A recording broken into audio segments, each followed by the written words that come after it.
Welcome to Fostering Solutions, a podcast that uplifts people and enterprises making positive impact in communities around the world. I'm your host, Dr. Michelle Foster. My guest today on Fostering Solutions is Christy Elliott. Hi, Christy. How are you? I'm doing well, Michelle. How are you? Pretty good, pretty good. Now, tell the audience about yourself. I've known you now, I think it was since when I was at Kisra, when you just rose through the ranks. So first off, tell the audience about yourself. Who is Christy? Sure. We have known each other for quite a while now, and I have fond memories of when you were at Kisra and my role at the bank at the time. We'll get there later, but many people in the community know who I am as a banker. But I like to tell people that I am an almost wife, getting married in November. Congrats. I am a puppy mom. Thank you. I am a daughter, a friend, an outdoor junkie. Love to do anything outdoors, and am deeply passionate about social justice and equity for all. So that's kind of Christy as the person. Awesome. Yeah, you're more than your career, aren't you? It's so much more. Yes, I had a hard time early in my career separating myself from my career, and in the last 5 years or so, I've really been able to say that I am more than just a banker. Absolutely. Let's talk about your career for a minute. You are the market president of BB&T, now Truist Bank, here in Charleston. So kind of give the audience a feel for the geographical area that you cover in your role. Certainly. So I have an office in downtown Charleston, and I am responsible for the commercial lending in 7 counties and over about 16 branches. So my territory spans from Charleston north into Marietta, Ohio, and then I go south down Corridor G into Boone, Logan, and Mingo counties. So I have a pretty wide strip, but being in Charleston and centrally located and can get to my clients and branches in about an hour and a half. So not too bad. Did any of that change when you went from BB&T to Truist, or is it pretty much the same footprint? So I picked up the northern part of my territory, the Woods, Jackson County, and the Marietta, Ohio territory, about a month before we announced our merger of equals with SunTrust to form Truist. So it pretty much coincided with the announcement of our merger of equals. Okay, gotcha. So talk about your career trajectory. You know, we met when you were just a simple banker, not the market president. So talk about your career trajectory, and were there any barriers that you have to overcome as a young woman in banking? Sure. Well, I always like to tell people that I didn't know I wanted to be a banker. I lucked into the role. I was fortunate enough as a college senior to be able to meet BB&T's CEO at the time, John Allison, and our regional president, Phyllis Arnold, at the time. I know Phyllis, wonderful. At a fundraising event. Mm-hmm. Yeah, she certainly is. And so I had the opportunity to meet with them as a college senior, and in my 21-year-old eyes, I thought the brightest thing I could do was ask John Allison how to go to work for his company. So I handed him my resume, and he didn't know what to do with it, and promptly shared it with Phyllis Arnold. So that was on a Thursday, and by the following Tuesday, Phyllis had me in for an interview, and I started in the ranks as a relationship banker. So I did new account openings and just helped clients with their daily inquiries. at the downtown location. I was promoted in under a year to start our financial wellness in the workplace program. And that's actually the program that I was working on when you were at Kisra. Yes. So I loved that program because it was something that we got to go out into the community. We did financial seminars and we helped the unbanked and underbanked population learn about the importance of having bank accounts, how to get an account, how to start savings accounts, and really just seeing the impact that that program made. And I stayed in that role for about 7 years. So it was a big chunk of my career. I moved into a couple other roles before becoming a commercial relationship manager, and had a wonderful opportunity to learn from some senior commercial bankers, most of whom had been in banking longer than I had been alive at the time. So it was an opportunity to really just step back and learn.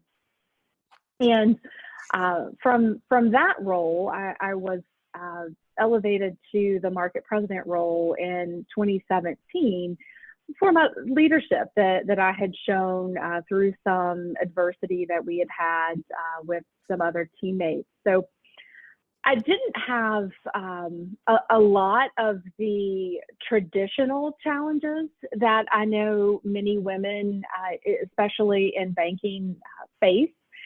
I was fortunate enough to have good leaders and a good mentor from Phyllis Arnold down. Working, I think, with a woman in banking certainly gave me the opportunity to learn and grow from some of the struggles that she had. I think the biggest struggle, though, that I had was I was the youngest and the youngest by a lot. And there were differences just in the way we do things, not because I was a woman, but because I was from the younger generation. So overcoming some of those conflicts, just in communicating, I text with a lot of my clients, or I am friends on social media with clients, and from another generation's perspective, those things were not as professional as showing up at their office. And I just, overcoming those generational differences was a pretty big challenge. Yeah. Okay. Good. So you're clearly a leader. For you to be 21 and being bold enough to ask the bank president for a job, I mean, that is clearly leadership ability. So you're a leader not only in banking, but also in the community. So when you think of, I believe that some people think, oh, you're a born leader. I think leaders are made and not born. And that it's really about developing certain skills, attitudes, and behaviors that really make you into being a leader. So what skills, attitudes, and behaviors did you have to learn or adopt in order to achieve career success?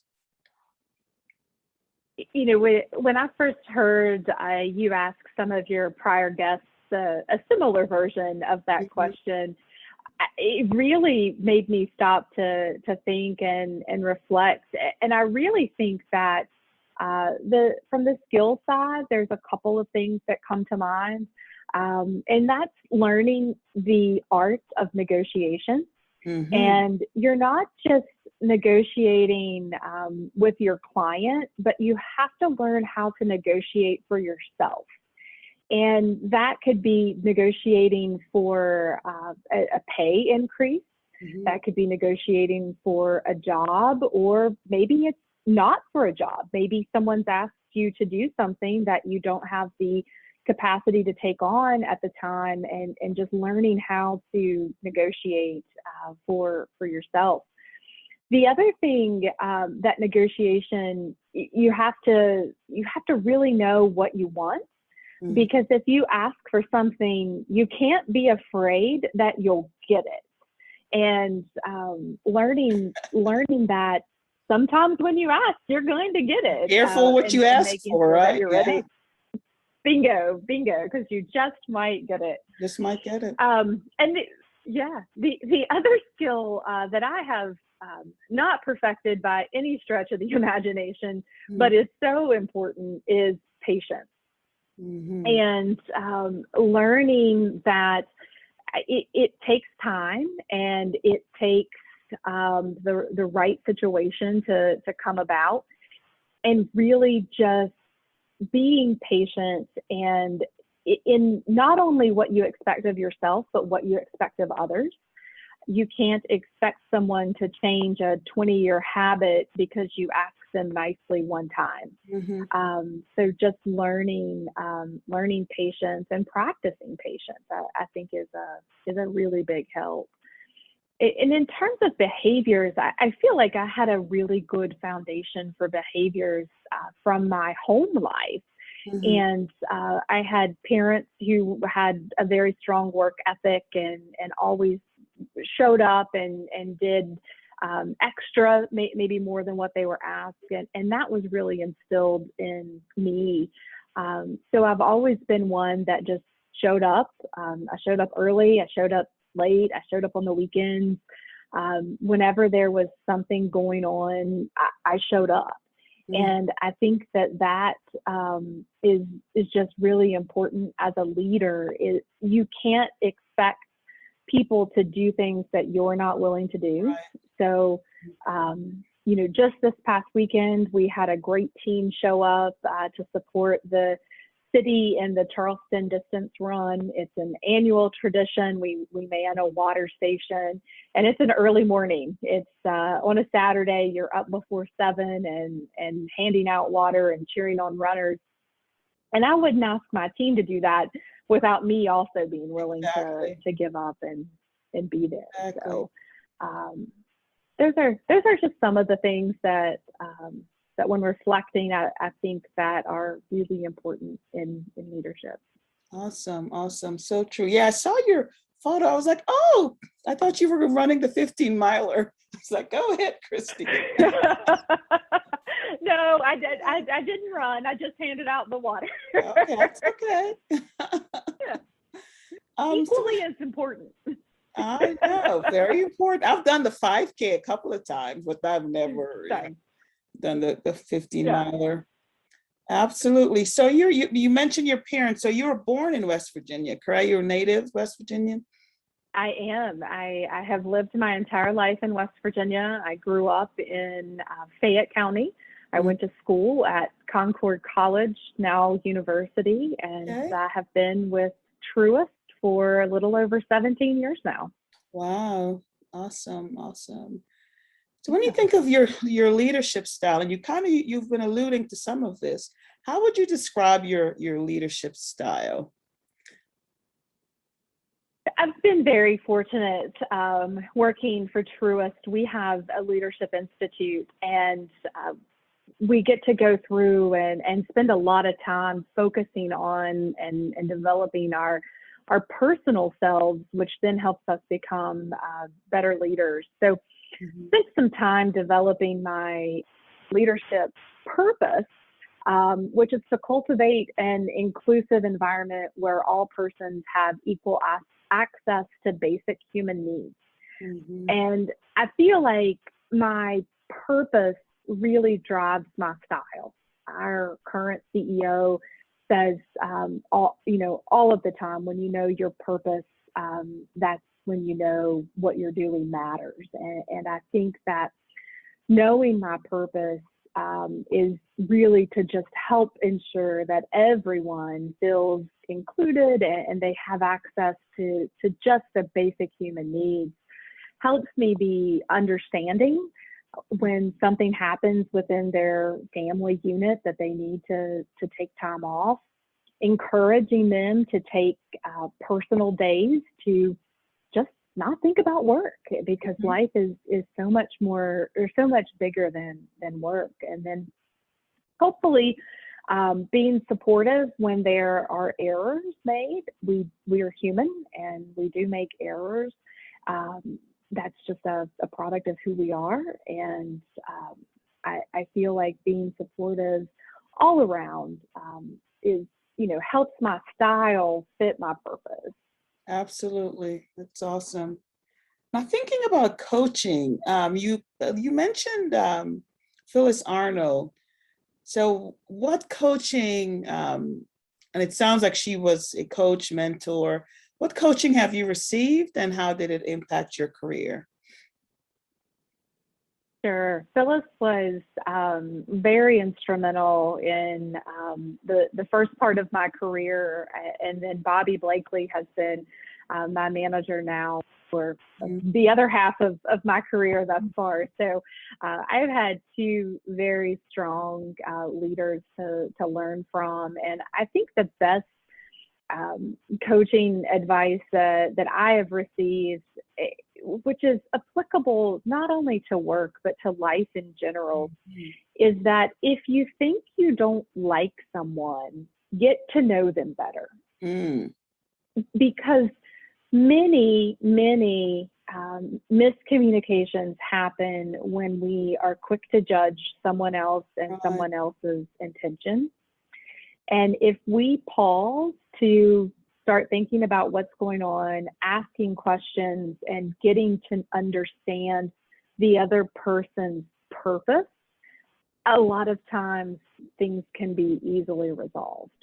So I think that's really been the best advice I've gotten. And I try not to be quick to judge anyone, because they too are likely a daughter and a mom or a puppy mom or a kitty mom or whatever it may be. And just getting to know what drives that person, I think can help you be a more effective leader. Awesome. So what about coaching others? Have you been able to make time to coach others, maybe other young women coming along in banking? I have had the opportunity to work with the YWCA in Charleston on their Girl Talk program, which was working with children or girls at Capitol High School. They were considered to be at risk. They had lots of potential, but maybe lacking some support systems at home. And in working through that program and partnering with the YW, just been able to develop some relationships and hopefully make some meaningful impact in these young women's lives. So that's been one way that I've done that.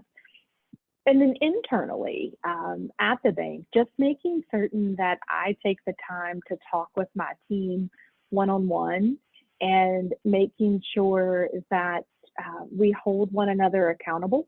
So if we have a coaching session on the calendar and the world is crazy and there's a pandemic and there's PPP loans that need to be done, that we still take the time to have that coaching. It's not necessarily a formal round of you need to do this and don't do that, but it's just, I'm here. How can I support you? What's bothering you? What can I help you with? And I think those check-ins are very critical in leading a team. Yeah, just making that space, when everything else is going crazy around you. So based on your experience, what are some keys to effective leadership? I think that honesty is the key to so many things, but being honest and transparent as a leader are two things that you cannot be a leader without being honest and transparent to the team that you're leading. People know when I had a manager that always said, you can put tuna in a can, and when you take it out, it's canned tuna. I don't care how often you or how good you do it, it's still canned tuna. And I feel like that is so true with leadership.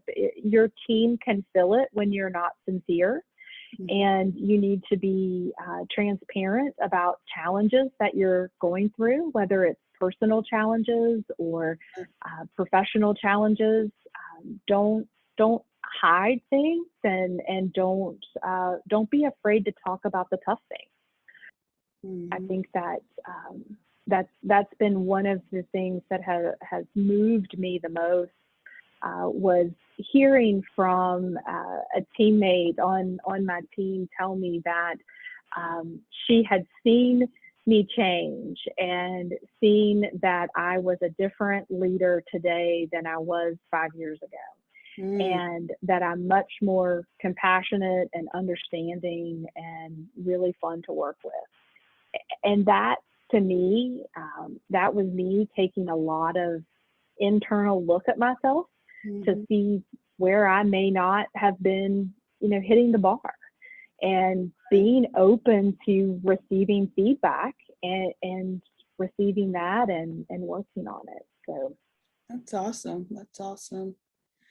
So you've been with BB&T, now Truist, for 17 years. So if you reflect on your career, what do you know now that you wish you knew when you first started? That banking hours do not exist. I know. Yeah. You guys get a bad rap, don't you? Yeah.